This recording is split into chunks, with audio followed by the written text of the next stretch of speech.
Hi everybody, I'm Jade from Frozen Crown. A lot of you have been asking about my lyrical influences. My main lyrical influence is this book, the Silmarillion, and Tolkien is my favorite author. So in this video, I'm going to talk about how I discovered Tolkien and how I developed my love for his books. Follow me and have fun! If you enjoyed this video, put a like and subscribe, and be sure to check the dates of our headlining tour in Europe this April. Link in description. Okay, so how everything started? Everything started from this album from Blind Guardian. I just knew Blind Guardian by, magazines, a various artist album that I found in a magazine, and I enjoyed them so much. So when I went to the CD shop, I noticed this album, Nightfall in Middle-earth, not only because of the really nice artwork, but also because there were so many tracks, so I was very curious and I decided to buy it.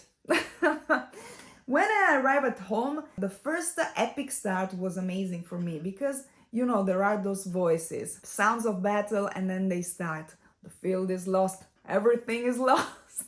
Oh my god, this is an epic journey. What's happening? So by listening through the songs, then I took the booklet and I noticed this. Based on the story The Silmarillion by Tolkien. This album is dedicated to Tolkien himself. Wow, so this album talks about a story taken from a book. And by reading all the lyrics, I noticed that there was not universal references to something, but very specific. So I decided that I wanted to go deeper into the story. And, I don't know why, because Destiny, it's something very curious. Not long before or after, I was reading my magazine, It was Metal Hammer, I think. And they were, having fun of, metalheads, specifically power metalheads. They say they love power and dragons and whatever, and they don't even have the balls to read the whole Lord of the Rings books. Oh my god. I remember some friends of mine were talking about that book. So, everything, all the points were joining together. And the first book I had the chance to have, because I borrowed from my friends from school, was The Lord of the Rings. Then, when I started reading it, I immediately had the need to go to buy it for me.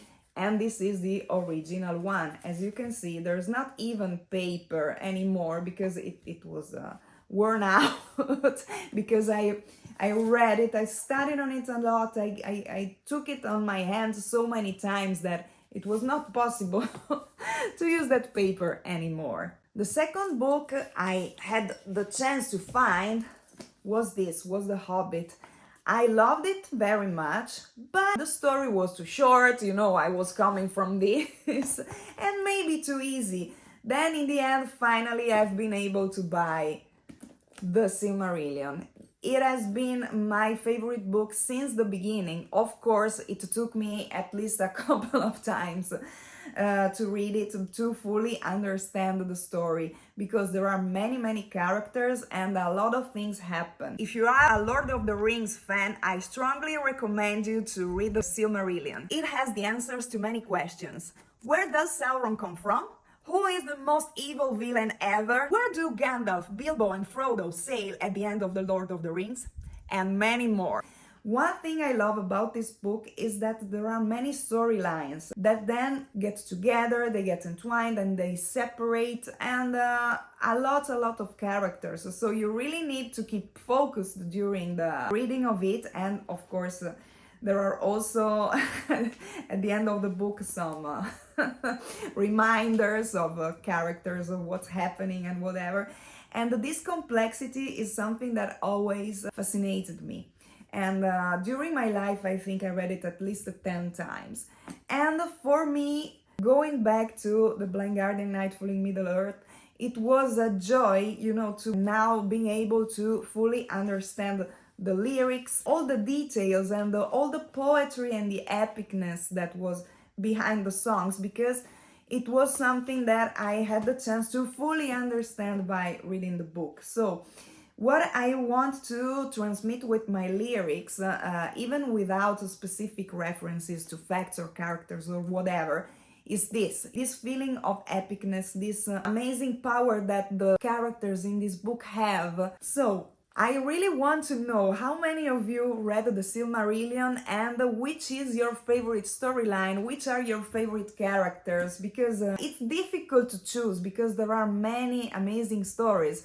Of course, I think I could sound very girly by saying that the Beren and Luthien storyline it's so nice for me because, it's happy ending. We cannot say the same from the 90% of the characters because I really think that George Martin, that wrote House of the Dragon, Game of Thrones and whatever, took inspiration from the Tolkien operas because everyone dies. Okay, big spoiler, everyone dies. Also here, 95% of the characters, so don't get linked too much to anyone. And I'm really curious to know what you think about this and which are your favorite storylines and your favorite characters if you read the book. If you didn't read it, go and have it because it's an amazing, amazing story. But, I didn't had enough of Tolkien, so I've been able through the years to gather a lot of books, like all the Lost Tales saga. Here I have this one because, it's a translation in Italian, and also merda, quello è rimasto là. No, ci sono. And then, since I didn't have enough from Tolkien stuff, I've been able through the years to gather a lot of other books, like the Lost Tales saga or the Sons of Húrin. And, I loved those books very much because you can find a lot of details and explanations from the stories of the Silmarillion and the Lord of the Rings and all of his Imaginarium. His son Christopher dedicated his life on gathering everything he could find that his dad wrote.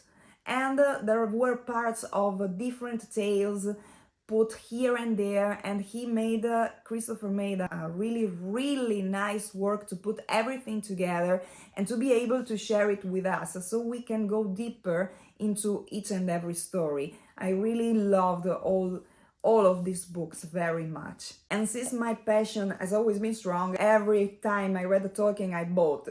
This is a story that's independent from everything, and this is a translation that he made, an adaptation of this story. So, but it was written Tolkien, even if it's not belonging to his Imaginarium, I had to have it.